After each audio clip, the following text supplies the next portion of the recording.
Heading into woods on camping trip with college buddies. Me. Girlfriend, now ex, Sarah. Her friend Jill. Jill's roommate Rachel.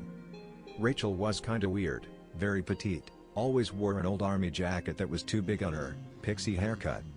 She was orphaned at 14, refused to be adopted or fostered, basically struck off on her own at 16, did not like being touched, and rumor was that someone tried to rape her when she was on her own, got free ride through college because lol orphan. My roommate Steve, the nerdy guy. My friend Fred, he was Japanese and his name wasn't actually Fred, we called him that because his freshman year he dressed like Fred from Scooby-Doo. Fred's roommate Bill. Bill had a reputation as a creeper, but he was a really nice guy, did charity stuff and would give you the shirt off his back. Before I really knew him well, I called him for help when I got stranded on the roadside. He drove 3 hours in the middle of the night to get me and he didn't even know my name at the time. Bill was a survivalist and a nerd, so he was constantly bombarding us with random trivia and survival stuff. He once showed me some smoke grenades he'd rebuilt into chlorine gas grenades. Why? Because he could. Bill, needless to say, had never been late in his entire life. We all head into the woods to stay at a cabin Steve's uncle had built. We get there and the cabin is shit. It's literally made of plywood with exposed insulation, there are no windows, and only 3 rooms. It does have a nice wood-burning stove though. Set up sleeping bags on the old army cots in the 2 bedrooms, girls in 1 room, boys in the other. We start a fire in the wood stove to warm the place up and start talking about what we're going to do in the morning. Cook chili on top of stove. Fred and Bill start trading racist jokes aimed at one another, it's their thing. Bill is practically a white supremacist and Fred is so nationalist he thinks the Japanese Empire should have won World War II. Naturally, Fred and Bill get along and that's why they became roommates. Girls are weirded out by their antics, except Rachel, who's ignoring us all and playing with a Zippo. Jill needs to pee, only place to do it is behind a bush. Girls go together for some reason and we can hear them giggling and talking while Jill squats behind the bush. Ignore them and laugh while Bill tells Fred his ancestors weren't nuked enough and Fred calls him a filthy gaijin round eye. Girls suddenly come running back, complaining about a stench. What sweet oh, fuck. It smells like roadkill rotting in the sun and something metallic, like burnt copper or smoldering wire. Holy hell, did that come out of you? Jill squawks in indignation. We all head inside to get away from the stench. Bill and Fred finish their racist jokes aimed at each other and move on to mocking Jews and the Holocaust. Girls give them a look that says they will never get laid, ever. Suddenly, there's a loud screech outside the cabin. Sounds like a woman being murdered. Everyone but Bill jumps and looks at the door. Bill calmly announces, "It's a fox, chill." Conversation and dinner resume. Everyone eventually heads to bed. Spend the next day hiking and exploring. Find a pond, the girls, minus Rachel, want to swim in it. Steve points out that it's too cold to swim and the pond is stagnant runoff from the hills. Bill suggests plinking and I get out my .22 rifle and we shoot at our empty chili can. Everyone participates, except Rachel, who just sort of stands off to one side playing with her lighter. Bill suggests getting out his full and shooting with it, but the girls don't want to shoot a big gun. He's disappointed. I didn't even know he'd brought it, but this doesn't surprise me. Head back to the cabin to play Risk. Bill and Rachel end up wiping us all out and ending in a stalemate. Night falls, we build a fire in the stove again. Charades. Yes, we're that bored. Steve is pantomiming when suddenly there's a loud shriek outside. Was that another fox? Bill replies, nope, that was a rabbit's death scream. That's the only time they make a sound, when they're dying. Well, thanks for that creepy trivia, Bill. Continue charades. Suddenly, horrid stench fills the cabin. Everyone complains and the girls retreat to their room to escape the smell. Thump against the door to the cabin, like a knock. What? Steve cautiously opens the door to investigate. Blood splattered on the door. There's a dead, disemboweled, skinless rabbit lying on the ground right outside the door. Did a fox throw a dead rabbit at our door? Creeped out, decide not to tell the girls. Nothing else happens, stench fades away and we all go to bed. Next day goes much the same as the first, hiking, exploring. Flirting with Sarah, my GF, constantly. Fred keeps hitting on Jill, who is doing her best to make it obvious she's ignoring his racist Asian ass. Bill keeps pointing out edible plants and other survival stuff to the group. I would suspect he was trying to impress the girls, but he always did that kind of thing. Did you know most praying mantises are actually agnostic? Lol. Start a game of freeze tag in the woods. Girls cheat and combine tag with hide and seek. Everyone gets into it. Eventually, everyone has been discovered and tagged except Bill. Where the fuck is he? Give up and loudly shout for him to come out. Drops out of the tree we were all standing next to, grinning. You sneaky motherfucker. Head back to cabin. Everyone else plays Risk while I make out with Sarah in the back. Suddenly, Steve runs in and I yank my hand out of her bra. Dude, what the hell? What? How did you do that? Do what? Dude, could we get some privacy here? No, seriously, how did you do that? Do what? You were outside yelling for Bill to come out. When? Just now. Clearly I've been in here the whole time and the only way in or out of the cabin is the front door. Dismiss it as a failed prank Steve was trying to pull on me. Back to sexy time. Yank my hand out of her bra a second time when Fred comes in and yells for us to come here quick. I'm pissed now. What the hell, guys? Shh. Listen. I don't hear anything. What are why? Suddenly I hear a voice out in the woods. Okay, Bill, game's over. Come on out. It's the exact phrase I shouted earlier. Who the hell is in the woods repeating what I said? Fred looks at me and says, dude, it sounds just like you. Whoever it is shouts again and it really does sound just like me. Who the hell is out there? Steve cracks the door open to peek outside, doesn't see anything. Who's out there? Silence. Then. Okay Bill, game's over. Come on out. Bill shrugs and steps outside. I'm here. What do you want? Silence. Maybe whoever it is hadn't thought this far ahead. Bill stands there for a minute, then comes back inside. Dude, are you nuts? We don't know who could be out there. In typical Bill fashion, zero fucks were given. Instead, he calmly gets out his foe, which is the biggest rifle I've ever seen, and slaps a 30-round clip into it and chambers a round. Then he turns on the flashlight clipped on the barrel and walks outside.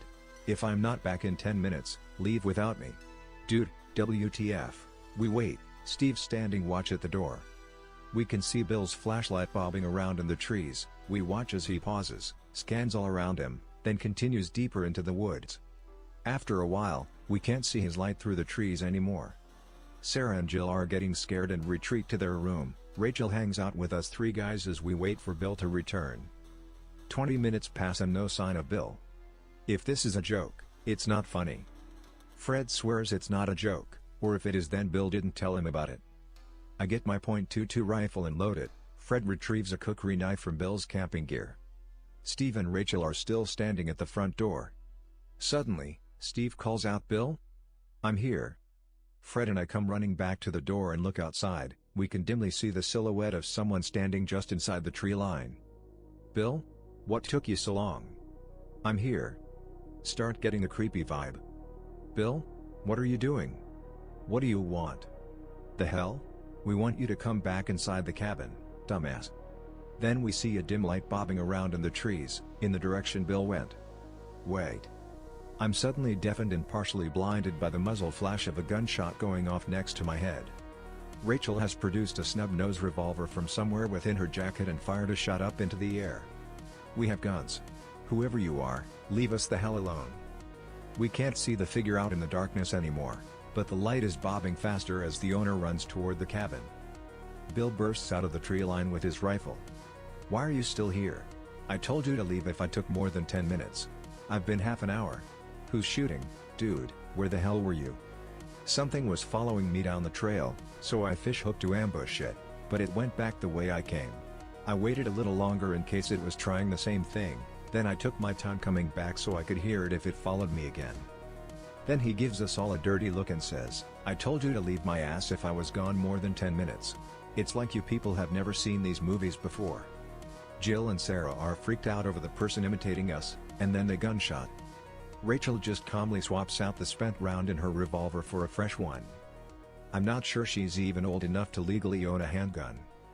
Well, now we know how she handled herself living on the streets as a homeless person. Bill gathers us in the front room and insists on a rational discussion of what's happened. We eventually decide it's someone pranking us and they're just really good at imitating voices. And repeat the same phrases we shouted earlier. And is in the middle of fucking nowhere screwing with some college students. Right. We all eventually go to sleep, but I noticed Bill kept his rifle within arm's reach. The next morning there was a dead something or other with its skin missing and its guts splattered all over the front of the cabin. Bill thought it was either a possum or raccoon. The girls are thoroughly creeped out now and insist on leaving. Sarah is convinced it's some serial killer and the dead animals are a warning or some sick gift. Bill isn't entirely convinced the dead animals weren't left there by a bobcat or something, but is also convinced there's a person out in the woods fucking with us. Steve and Fred don't know WTF is going on, but they don't think it's funny. We all eventually decide we're going to find whoever is messing with us and get them back. The girls are too scared to leave the cabin. Bill recruits Fred as his assistant and they spend the day building booby traps, digging pits, and rigging perimeter alarms from empty cans full of pebbles. Steve retrieves a hatchet from the woodpile and nominates himself captain of the creepy cabin self-defense squad, since it's his uncle's place. Everyone basically ignores him and Bill becomes de facto leader since he seems like he knows what he's doing. Finally, he and Fred finish whatever the hell they were doing out in the woods and we all sit around the table playing cards.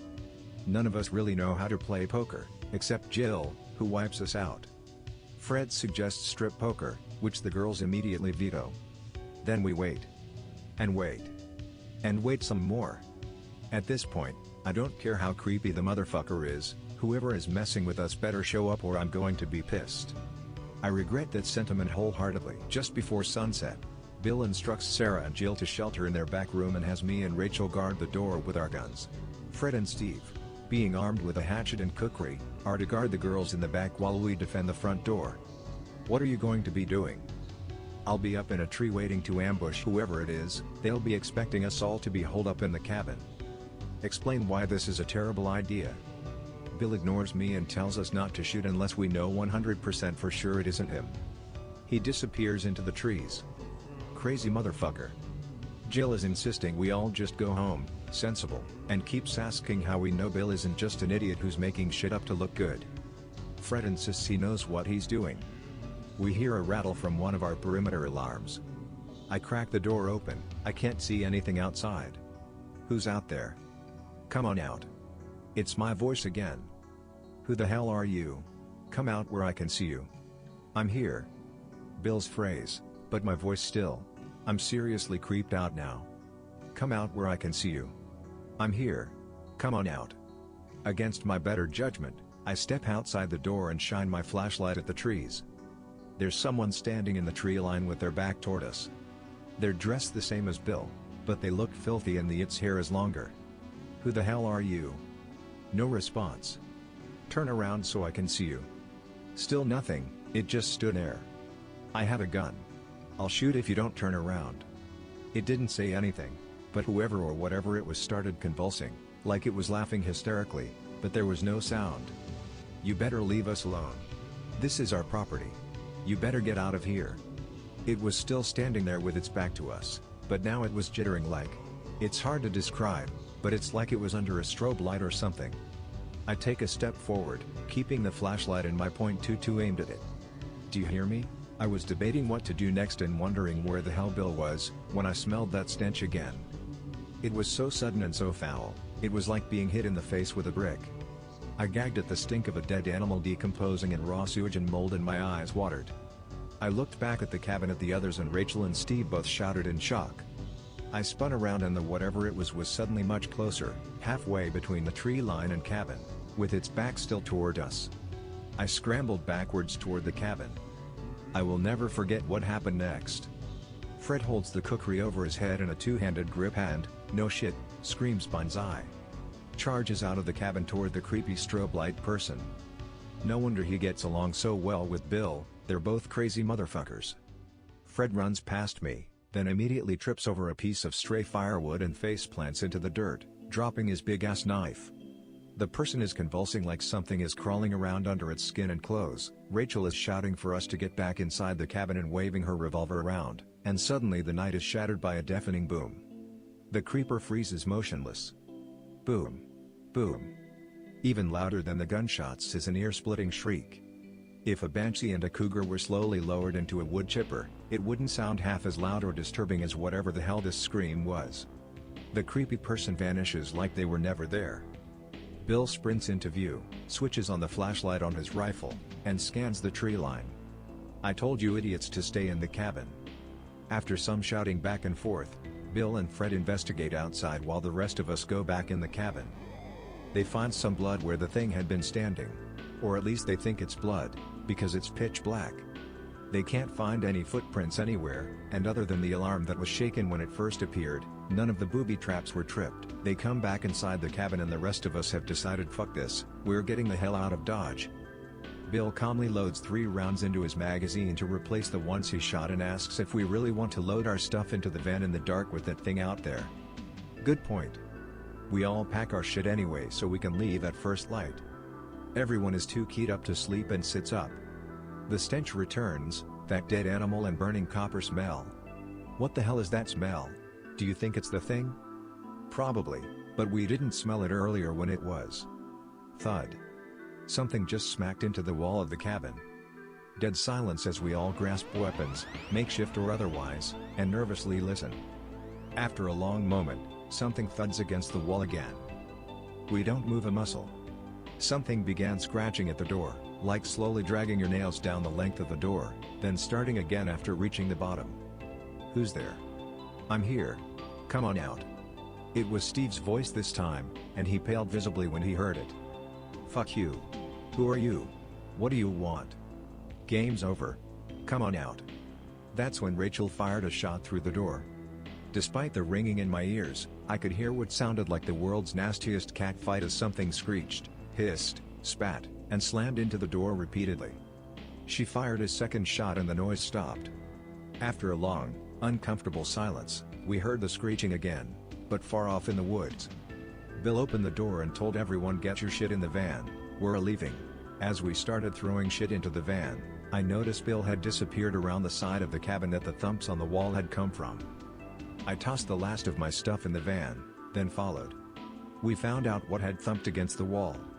There were 2 splotches of blood on the side of the cabin, and underneath each was half of a full-grown deer. Oh fuck. It ripped a deer in half and threw the halves at the cabin.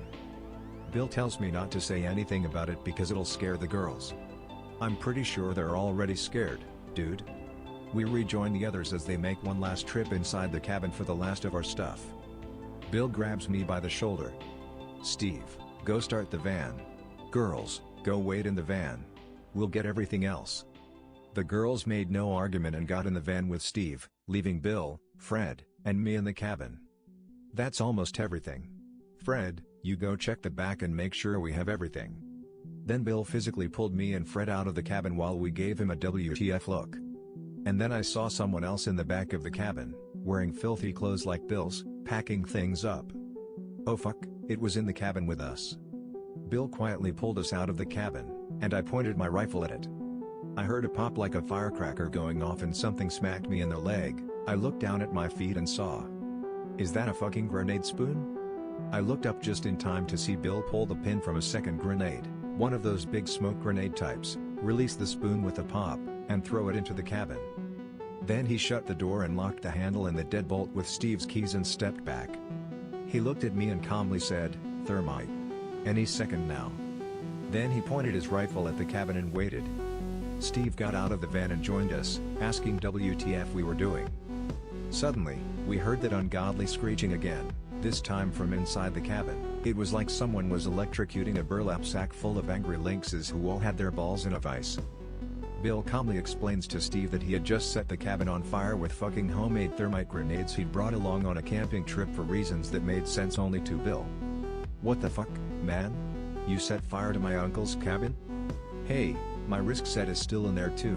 As if that made it even, somehow. The screeching gets even louder and something slams into the door, hard. Bill calmly dumps 10 or 15 rounds of .308 into the door and wall of the cabin. The inhuman shrieks get even louder, smoke starts pouring from under the door and we can see an orange glow through the bullet holes. Can we leave now?" "Nah," Bill casually responds. "Need to make sure we don't burn the forest down too." "Dude, fuck the forest. We can burn the whole state to the ground, it kills that thing and anything else like it. Also, I kinda wanna shoot it if it breaks out of the cabin so it doesn't seek revenge. I don't want this shitty horror movie to have a sequel." Realize this makes sense, and not just because Bill's acting as if we're in a horror movie. Inhuman shrieks and something slamming repeatedly against the walls of the cabin continue for a good 20 minutes before falling silent. The girls get out of the van and join us as we watch the cabin burn to the ground. The heat from the fire is barely tolerable, and we're standing 30 feet away. The cabin finally collapses and everyone but Bill gets in the van. He stands there watching it burn, holding his rifle like he still expects some monster to come charging out of the roaring inferno. I know for a fact he's going to be bragging to the entire campus about how he single-handedly slew a monster when we get back. Finally, the cabin has burnt to the point that it's just a crackling, smoldering pile of charcoal and ashes, not even a dim orange glow visible in the darkness. Bill stretches his limbs, then gets in the van and tells Steve to drive into the town so we can get gas and breakfast. We arrive in a town of maybe 400 people an hour later, and stop at a combination gas station/diner. As we walk in, Bill jokingly comments that if we were really in a horror movie, he'd have at least earned a blowjob from the heroine. Rachel grabs him by the head and pulls him into the back of the diner/gas station. We don't see them again until after we've ordered breakfast and our food has arrived. I only have Bill's word for this, but he claims she pulled him into the bathroom and blew him on the spot. They've been going out ever since, for almost 2 years now. Steve told his uncle that the cabin burned down because the chimney for the wood stove got clogged or something and caught fire.